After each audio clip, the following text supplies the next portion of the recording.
में है, वहां हमने कथा की हुई है। 273 मंदिर बनाए पांडवों ने वहां, और 273 में से एक ही मंदिर वहां बचा हुआ है, बाकी सब डूब गए बाढ़ में। ये केदारनाथ की बाढ़ कोई बहुत बड़ी बाढ़ नहीं थी, इससे पहले भी बाढ़ आई थी। 273 मंदिर बताते हैं।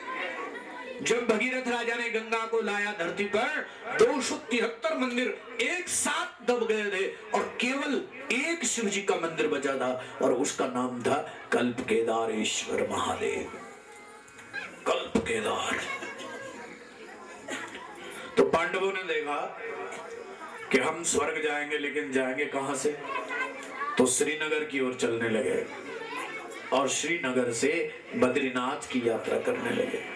स्वर्ग जाने का रास्ता कहां से है? बद्रीनाथ से। कोई अगर जाना चाहे तो जा सकता है, मर करके नहीं। जिंदू, सच्ची बताऊं, ये पांचों पांडव जिंदे गए पगडंडी से चलते हुए। तब बद्रीनाथ गाड़ी नहीं जाती थी, पगडंडी से चलते हुए गए और बद्रीनाथ जी में पहुंचे। बद्री नारायण की पूजा करी 5 पांडवों ने मिलकर के, द्रौपदी ने। वहां से आगे गए और वहां भी भीम ने एक कमाल किया। एक नदी बहती है सरस्वती, अलकनंदा, और उस नदी को पार करना था। माणा गांव के ठीक थोड़ा सा आगे उस नदी को पार करना था, लेकिन किसी पांडव की बस की नहीं थी। इसलिए भीम ने वहां एक बहुत बड़ा पत्थर उठाया और एक छोड़ बाहर तरफ और एक पार। भारत सरकार वहां आज भी पुल न बना पाई, वही भीम पुल है। और पार चले गए। स्वर्ग की यात्रा प्रारंभ हुई। स्वर्ग के लिए लोग जाने के लिए तैयार हुए। तो युधिष्ठिर ने एक बात बताई कि भैया देखो, अब तुम स्वर्ग की यात्रा पर जा रहे हो, कोई साधारण यात्रा नहीं है। और ये यात्रा मेरे भाई बहनों सितंबर के महीने में होती है। 1 सितंबर से यह यात्रा प्रारंभ होती है।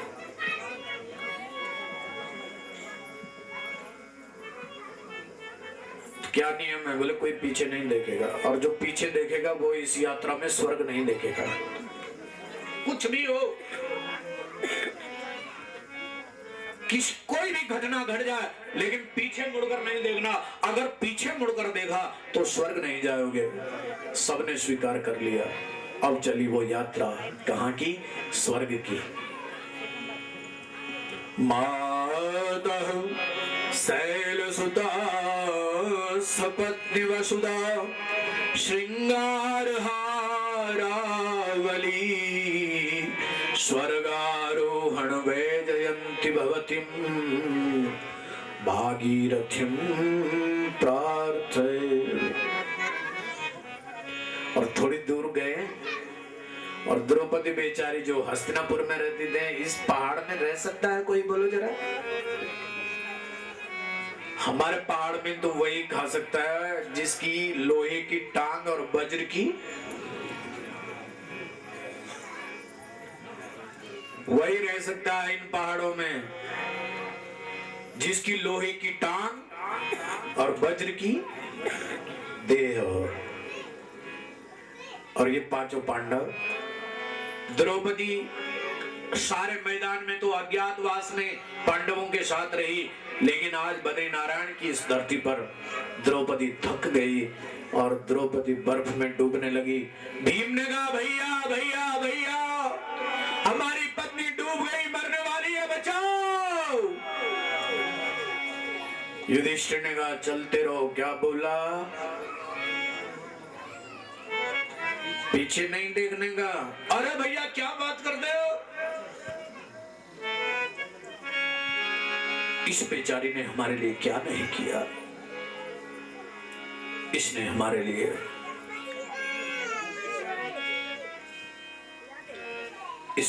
लिए अपने परिवार को छोड़ दिया, अपने पुत्र को छोड़ दिया, अपने सब को छोड़ दिया। कदम कदम पर हमारा साथ नहीं देती है पत्नी, बोलो जरा। पति का साथ कदम कदम पर देती है। आज करवा चौथ है कि नहीं है?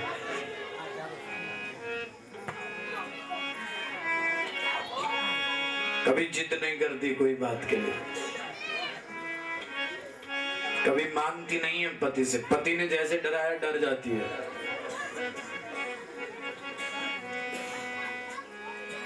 लेकिन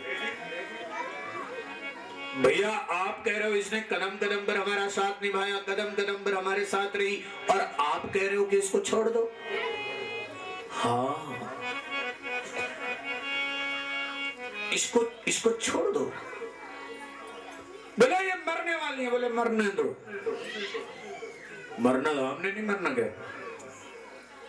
अरे भैया आपके मुख से जो धर्म के पालन करता हो, जो धर्मराज युधिष्ठिर जो आपको कहते हैं, आप ऐसा कह रहे हो। बोले मरने दो ना, और मुख से छूट गया। इसके कर्म इसके पास आ रहे। ले, मुख से क्या छूट गया?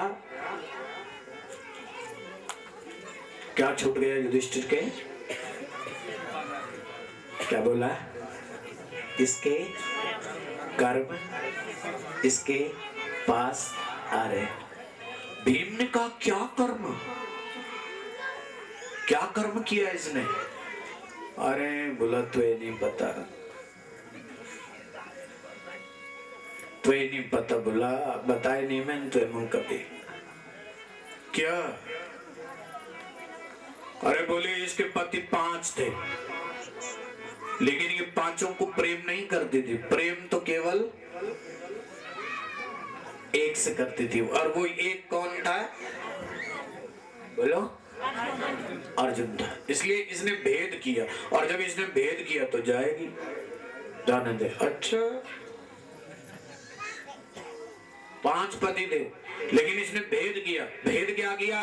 एक अर्जुन के साथ ही प्रेम करती थी, बाकी के साथ नहीं। चलो द्रौपदी गई, आगे गए, और जैसे आगे गए तो नकुल और सहदेव ये दोनों डूबने लगे। भीम ने कहा भैया भैया हमारे भाई। बोले डूबने दो।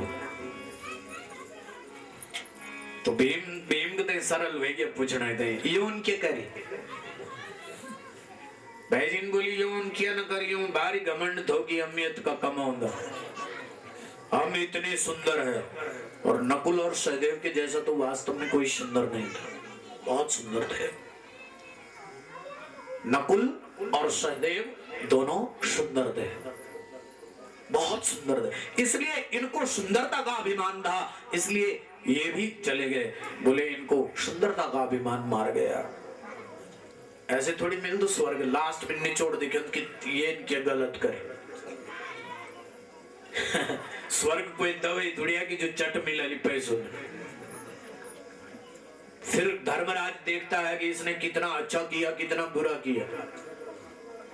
अब चले और आगे, नकुल सहदेव तो डूब गए, अब डूबने लगा अर्जुन। भैया भीम ने बोली भैया। युधिष्ठिर सबसे आगे, युधिष्ठिर ने बोली क्या भाई? अरे अब अर्जुन डूब रहा, बचाओ। युधिष्ठिर ने बोली जान दी एक कर्म भी ये मंगे क्या? क्यों इसने क्या किया? बोले इसने क्या नहीं किया ये बताओ। इसने और इसके गुरुजी ने मिलकर के एकलव्य का अंगूठा कटवाया, बताओ क्यों? एकलव्य अगर अर्जुन से ज्यादा धनुर्धर बन गया था तो कोई बड़ी बात थी क्या? लेकिन ये अर्जुन नहीं चाहता था कि मेरे जैसे कोई धनुर्धर बने, मुझसे ज्यादा कोई धनुर्धर बने। अच्छा इतना ही नहीं भाई भीम, कर्ण को भी इन्होंने छल से मारा। कर्ण को जब इन्होंने मारा तो कृष्ण ने और इसने मिलकर के छल से मारा। मरना है, इसके कर्म इसके पास आ रहे हैं। अब कहती बच्चे वही कर अब तू ये बच्चे वसुधारा भी टपेगी।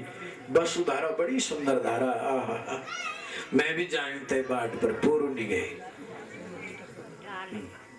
वापस आ गया अलकटो, क्योंकि वहां जाना बड़ा मुश्किल है, बहुत मुश्किल, बहुत टफ यात्रा है। और अब तो मेडिकल भी टेस्ट करके ही उस यात्रा पर जाया जाता है। वसुधारा, वसुधारा इतनी सुंदर जगह, आसमान से अष्टवसु, ये कथा देवी भागवत में है, अष्टवसु की कथा देवी भागवत में है। वसुधारा पार किया, अब अलका टॉप की चढ़ाई जब आई तो ये जो भीम है ये डूबने लगी। ये बोली भाई जी ए दीदा, ए दीदा बताई रे मैं क्या करी मार दो इससे पहले बताई। युधिष्ठिर बोली बोला तू इन कुछ नहीं कर पर तू पेटन गए।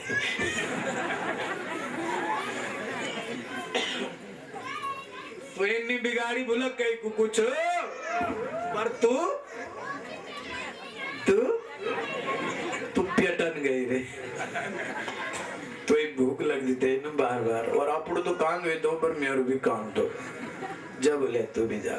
और अब बच गया युधिष्ठिर, अकेला स्वर्ग की यात्रा पर जा रहे हैं और महाराज युधिष्ठिर अकेले बच गए। और कहते हैं कि कोई किसी का नहीं होता है, भाई ने छोड़ दिया, पत्नी ने छोड़ दिया, माँ बाप सब छोड़ जाते हैं। और अब ये जिंदगी को दिन एक आलू वारंट दीक यम त्वे बुलालू, वे वक्त जल्दी उख जानू होलू, सामल बिसात नीली जानू होलू। सामल जान दो तुम, सामल राशन पानी, और तुम तो सच नहीं जान, डेढ़ तुम्हारी छान, मत तुम्हारी छान, टक तुम्हारी छान, कख नहीं तुम्हारी छान। सामल बिसात नीली जान बोलू, जब हम अपनी छानी जाना तो बरू बह कर लिगाना, लेकिन जय दिन हसली घर पर जाना ते दिन कुछ भी नहीं लिगाना।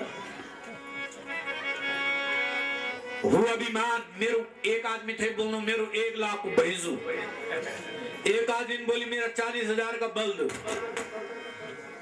बांधी रलीवा बल्दों की जोड़ी, जालू जब तू दुई हाथ मोड़ी।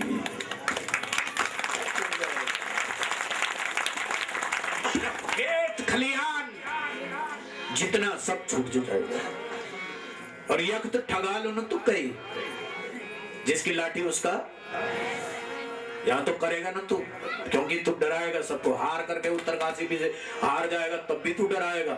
लेकिन एक बात और, झूठा नहीं चलदा, झूठा नहीं चलदा, वक पेच दावा, सच्चो बुझोणो पढ़ लो हिसाब। सुन लो, ध्यान से सुनना इसको। झूठा नहीं चलदा, क्या झूठे नहीं चल, ये नहीं बोले, ये नहीं बोले, जन नहीं बोले। झूठा नहीं चलदा, तक पेच दावा, सच्चो बुझोणो पढ़ लो हिसाब, लगौणो पढ़ लो हिसाब। अपील को भी बड़ी जान दुखारो, यू धर साथ रलू सहारू। अपील का विखारू, और ये धर्म केवल एक साथ रहता है बस। महाराज युधिष्ठिर इन पगडंडियों पर चल रहे हैं, केवल धर्म ही साथ रहा, बाकी सब लोगों ने छोड़ दिया। और महाराज युधिष्ठिर चल रहे थे, इत्यादि न जाने का कि बेटी एक कुत्ता है, पूछ हिलाते हुए देखो, उतनी सतों पंथ की यात्रा में, स्वर्ग धाम की यात्रा में एक कुत्ता आ गया, और वो कुत्ता पूछ हिलाते हिलाते महाराज युधिष्ठिर को रास्ता बता रहा है, इधर से आओ, मेरे पीछे पीछे आओ। भागीरथिं प्रहृदय त्वत्तीरे वसदस्त्वदं भगवदा त्वज्जीषतु प्रेङ्कदा स्वं नाम्ना स्मरतः स्मृता स्मृतिदया शान्मे शरीरप्यय त्वत्तीरे तरकूटरान्तर्गतो गंगे विहंगोवरम। आगे आगे कुत्ता, पीछे पीछे युधिष्ठिर, और पहाड़ी पहाड़ी पहाड़ी पहाड़ी पहाड़ी, और आखिर में स्वर्ग के द्वार पर पहुंच गए। कहते हैं कि उत्तराखंड की इस पावन धरती पर यही सबसे ऊंचा पर्वत है स्वर्गारोहण। देवराज इंद्र आगे महाराज युधिष्ठिर का सम्मान करने लगे। आओ आओ राजन, आओ युधिष्ठिर, आओ, इस वैकुंठ की, इस स्वर्ग की, इस मुख्य द्वार पर आपका स्वागत है। महाराज ने, युधिष्ठिर राजा ने इंद्र को प्रणाम किया। इंद्र की नजर पड़ी, बोले ये क्या है? महाराज ये कुत्ता है। कुत्ता है? इसको हटाओ। युधिष्ठिर ने कहा नहीं,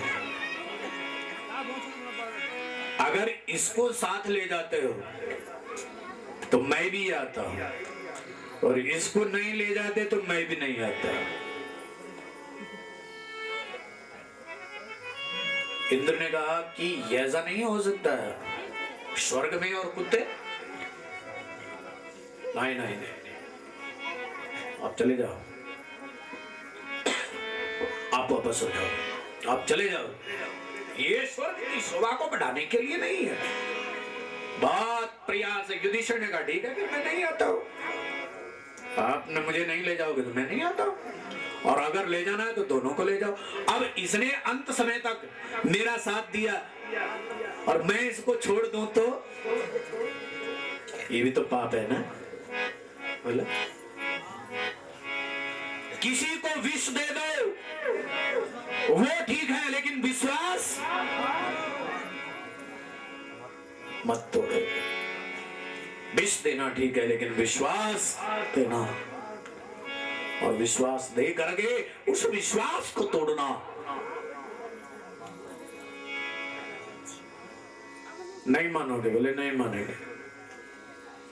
धर्मराज ने देखा कि युधिष्ठिर अपने धर्म में पक्का है। ये कुत्ता कोई कुत्ता नहीं था, यही धर्मराज था, और इसने कुत्ते का वेश छोड़ दिया और धर्मराज का वेश धारण कर लिया। आकाश से फूलों की वर्षा होने लगी। वाह वाह महाराज, महाराज युधिष्ठिर जय हो, तेरी जय हो। तुमने धर्म को नहीं छोड़ा, और महाराज युधिष्ठिर ने स्वर्ग का राज्य प्राप्त किया, स्वर्ग में चले गए। धर्मराज ने इसकी बड़ाई करी, और आइए यहाँ पर ये कथा का समापन होता है। और इसके बाद आइए वो जो बच्चा हुआ था घर में, खाने का मौका मिल जाए।